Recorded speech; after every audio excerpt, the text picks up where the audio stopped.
तो अब जैसे इमोशनल इंटेलिजेंस आप लोगों ने पढ़ लिया, तो केस स्टडीज़ जो आपके सामने आ सकती हैं, बहुत सारी तो एग्ज़ाम में आई हैं, लेकिन अब जैसे एक सिचुएशन भी आप में किसी ने पूछा कि जंतर मंतर पे जो हुआ, वो भी तो एक केस स्टडी है।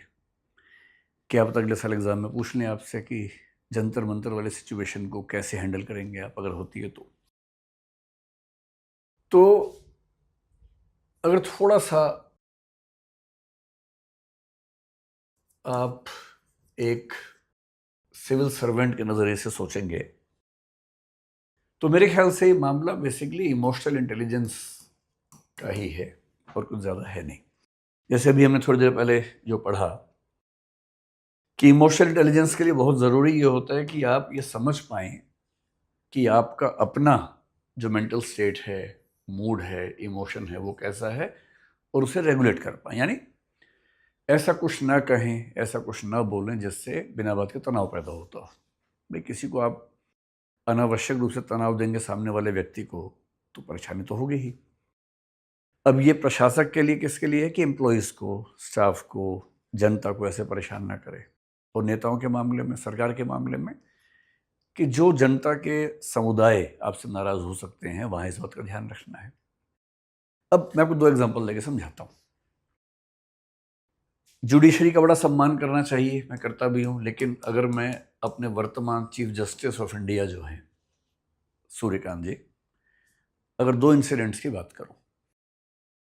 ये जो आंदोलन है, आंदोलन तो बहुत पीछे से इसकी बैकग्राउंड बन रही थी। कई साल से कई पेपर लीक हुए, बच्चे नाराज़ हैं। और ऐसा नहीं कि मामला केवल नीट का है, नीट तो एक चेहरा बन गया है इस चीज़ का। पेपर तो और भी लीक हो रहे हैं, एसएससी में भी हुए, कई एग्ज़ाम हुए ही नहीं, यूजीसी का हुआ। तो धीरे धीरे एक माहौल ऐसा बन गया कि पेपर लीक हो रहे हैं, सरकार कुछ कर नहीं रही। कई पेपर ऐसे हैं जो राज्य सरकारों में लीक हुए, पर जब जनता नाराज़ होती है, वो ये नहीं सोचती कि पेपर किसका लीक हुआ, बस ये कि माहौल है कि पेपर लीक हुए। नीट 2026 ने इस माहौल को गहरा कर दिया। 20 बच्चों के आसपास जिन्होंने सुसाइड कर लिया, उस बात से माहौल और ख़राब हो, क्योंकि बच्चों की मौत इससे बुरा क्या हो सकता है। तो समाज में तनाव था। मेरा ख्याल है कॉकरोच जनता पार्टी को नीट मामले से बुनियादी तौर पे कोई सीधा मतलब नहीं था। आप अगर इंसिडेंट की क्रोनोलॉजी देखें तो कैसी चीज़ें बिगड़ती हैं, सरकार के लिए भी, ब्यूरोक्रेसी के लिए भी। 1.5-2 महीने पहले चीफ जस्टिस ऑफ इंडिया ने एक किसी व्यक्ति ने कोई पिटीशन डाली और उसको लगभग झिड़कते हुए ये कहा कि बहुत सारे ऐसे युवा हैं जो अनएम्प्लॉयड हैं, मतलब अनक्वालिफाइड हैं, अयोग्य किस्म के हैं, और क्योंकि उनके पास कोई एम्प्लॉयमेंट के लायक कुछ है नहीं, इसलिए वो क्या बन जाते हैं, एक्टिविस्ट बन जाते हैं, सोशल मीडिया करने लगते हैं, मीडिया करने लगते हैं। और साथ में कहा कि वो लोग पैरासाइट्स हैं या कॉकरोचेस हैं। अब ये स्टेटमेंट अगर ना होती तो कॉकरोच जनता पार्टी भी ना होती। और इसका मतलब ये हुआ कि एक बहुत ऊंचे पद पर बैठे हुए व्यक्ति के मुंह से निकला एक वाक्य कितना भारी पड़ सकता है। आप लोग कल को सिविल सर्वेंट्स बनेंगे, आईएएस बनेंगे, कलेक्टर बनेंगे, एसपी बनेंगे। ध्यान रखना है, सबसे ज़रूरी है अपना वाक संयम, अपनी अभिव्यक्ति पर कंट्रोल करना। उन्होंने कह दिया कॉकरोच, जनता नाराज़ हुई। जेन जी में सोशल मीडिया पर बहुत सारी चीज़ें चलने लगी कि कॉकरोच कहा, कॉकरोच कहा। उसके बाद कोई ये नहीं देखता कि एग्जैक्ट स्टेटमेंट क्या थी। यह भी ध्यान रखिएगा, आपने एग्जैक्टली क्या कहा कोई नहीं देखेगा, उसमें से केवल एक शब्द या आधा वाक्य निकलेगा। अगर आपने पूरी बात कुल मिला के ऐसी कही हो जो अपने आप में दिक्कत की नहीं है, तब भी अगर उसमें कोई हिस्सा है तो दिक्कत का हिस्सा बनेगा। वो बात फैल गई, पॉपुलर हो गई। और तब अचानक एक लड़के ने, अभिजीत दीपके ने, अमेरिका में कहा कि अगर ऐसा हो कि सब कॉकरोच इकट्ठे हो जाएं, पेज बनाया। जितनी कल्पना किसी ने नहीं की होगी, शायद कितने 2-2.25 करोड़ लोगों ने उसको फॉलो कर लिया। इतनी बड़ी पार्टी बन गई। जब इतनी बड़ी पार्टी बन गई तो उनको लगा क्यों ना हम एक आंदोलन करें। और पिछले 12 साल से सरकार है, कोई ऐसा बड़ा आंदोलन, किसान आंदोलन छोड़ दें अगर, तो सफल तो नहीं हुआ था। और बहुत दिनों से कसमसाहट लोगों में थी, मौका ढूंढ ही रहे थे। तो नीट का पेपर लीक होना, कुछ बच्चों का सुसाइड करना, एक ऐसा आधार मिल गया जिसने बहुत सारी बेचैनियों को इकट्ठा कर दिया। इसलिए अगर आप सोचते हैं कि जंतर मंतर पे केवल नीट वाले बच्चे आएंगे, ऐसा नहीं है। उसमें तो हर तरह के लोग आएंगे। इस आंदोलन के जो 3-4 नेता हैं उनमें से कौन नीट वाला है? कोई नहीं है। वो तो जो समाज में बहुत लोग अलग अलग वजहों से नाराज हैं, उन सबकी नाराजगी को एक मंच मिलने वाली बात है। और इसकी शुरुआत कहाँ से हो रही है? एक ऐसे कथन से जिससे बचा जा सकता था। मैं सोचता हूं कि अगर एक ऐसा कथन उनके देने से इतनी बड़ी पार्टी बन गई नाराजगी में, तो उन्हें बहुत केयरफुल हो जाना चाहिए था कि ऐसी गलती फिर ना हो। पर कल मैंने फिर एक स्टेटमेंट सुनी है कि जो जंतर मंतर पे पुलिस की हिंसा हुई और उसके बाद एक पिटीशन वहां पर हुई कि पुलिस को रोका जाए, उसकी जांच की जाए, ऐसी कुछ पिटीशन हुई। अब मान लीजिए कि सुप्रीम कोर्ट में चीफ जस्टिस की अपनी बेंच थी, 3 जजेस की शायद थी बेंच। मान लीजिए उनको यही कहना था कि भाई इस मामले को हाई कोर्ट में ले जाओ, सुप्रीम कोर्ट में मत लेके आओ। ठीक है, प्रोसीजरल ऐसा मामला हो सकता है कि इसको हम नहीं देखेंगे, हाई कोर्ट देखेगा, और हाई कोर्ट की बिल्डिंग में पड़ोस में ही वहीं चले जाओ। पर यह बात कहने के कई तरीके हो सकते थे। एक तरीका क्या हो सकता था कि your petition seems to be logical, आपकी बात ठीक लग रही है, लेकिन इसके लिए सही मंच जो है वो दिल्ली हाई कोर्ट है, न कि हम हैं। इतना कहने से शायद कोई नाराज ना होता, पर कथन क्या आया? डोंट वेस्ट आवर टाइम, हमारा समय मत खराब करो। बेशक पूरी स्टेटमेंट ये है कि don't waste your time, don't waste our time, your time is more precious than ours. पूरी स्टेटमेंट भले ये रही हो, पर ऐसे नाजुक मौके पे जब पूरा देश बेचैन है, जब मतलब बच्चों की पढ़ाई के विजुअल्स पूरे देश ने देखे हैं और देश के अंदर ही अंदर सरकार को लेकर, शासन को लेकर नाराजगी है, उस समय सीजीआई का फिर से कहना डोंट वेस्ट आवर टाइम, यानी बच्चों पर जो लाठीचार्ज हुआ, हिंसा हुई, उस पर बात करना, उसका वीडियो देखने की बात करना, वो आपको लगता है कि टाइम की वेस्टेज है? बेशक लगता हो, पर कहने का भाव क्या होना चाहिए था? सबसे अच्छा क्या होता कि आपको स्टेप लेते या स्टेप लेते हुए दिखते कि उन बच्चों को एक भरोसा जगता कि हाँ, अगर सरकार नहीं सुन रही है तो कम से कम सुप्रीम कोर्ट सुन रहा है। नहीं संभव था तो प्यार से बोलना था कि भाई हाई कोर्ट चले जाओ और वहां आपका जो भी पिटीशन है सुनवाई हो जाएगी। वो भी नहीं करना था तो कम से कम खराब तो नहीं बोलना था ना। ये बोलना कि डोंट वेस्ट आवर टाइम, इसका मतलब है कि आप जो पहले से नाराज है उसको और नाराज करने का मौका बना रहे हैं, परिस्थिति बना रहे हैं। तो ये इमोशनल इंटेलिजेंस की कमी का मामला है कि अपने इमोशंस को ठीक से न समझ पाना, ठीक से रेगुलेट ना कर पाना, ऐसी बात बोल देना जिस बात से इमोशनल रिएक्शन बहुत खराब हो सकती है। और सरकार के फ्रंट पे क्या है?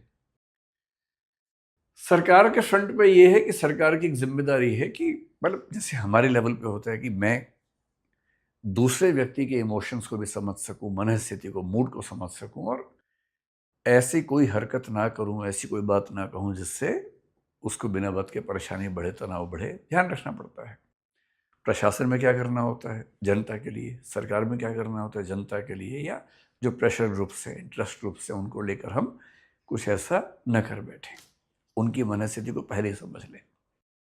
यहाँ सरकार से जो गलतियां हुई, पहली बात तो सरकार सही समय पर भांप नहीं पाई कि नाराजगी या बेचैनी का स्तर क्या है।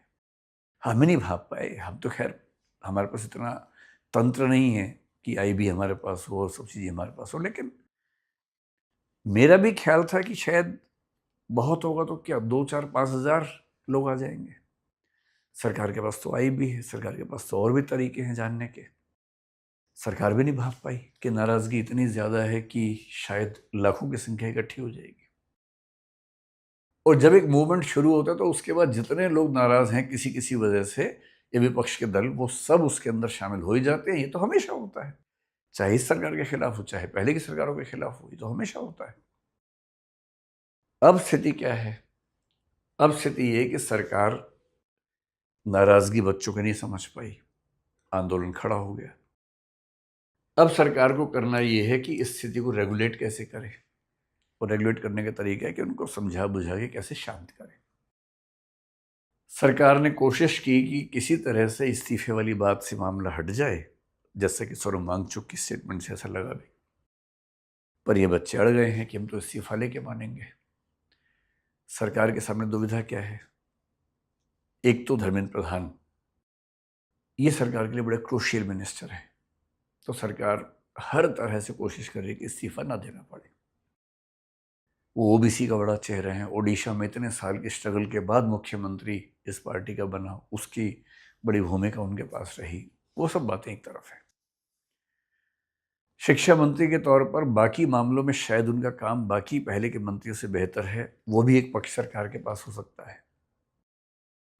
पर अब सवाल ये रहा नहीं है। ये सवाल तो तब है जब कोई ऐसा मुद्दा ना फंसे। अब तो ये साख की लड़ाई हो गई है, नाक की लड़ाई हो गई है। और जो सरकारें बहुत कॉन्फिडेंस में होती हैं वो आमतौर पर इस्तीफे देती नहीं हैं। पिछले साल मेरे ख्याल से राजनाथ सिंह साहब ने एक स्टेटमेंट दी थी कि यूपीए की सरकार नहीं, एनडीए की सरकार है, यहाँ इस्तीफे नहीं होते मंत्रियों के। ये स्टेटमेंट दी थी उन्होंने। कोई भी सरकार जब कॉन्फिडेंस में होती है तो इस्तीफा नहीं देना चाहती है किसी मंत्री का, क्योंकि उससे इकबाल कमज़ोर होता है। उससे एक मैसेज कन्वे होता है सब लोगों को कि ये सरकार झुकाई जा सकती है, बस तुम एक मोर्चा बढ़िया सा बनाओ, आंदोलन बनाओ, सरकार झुक जाएगी, ये मैसेज कन्वे होने लगता है।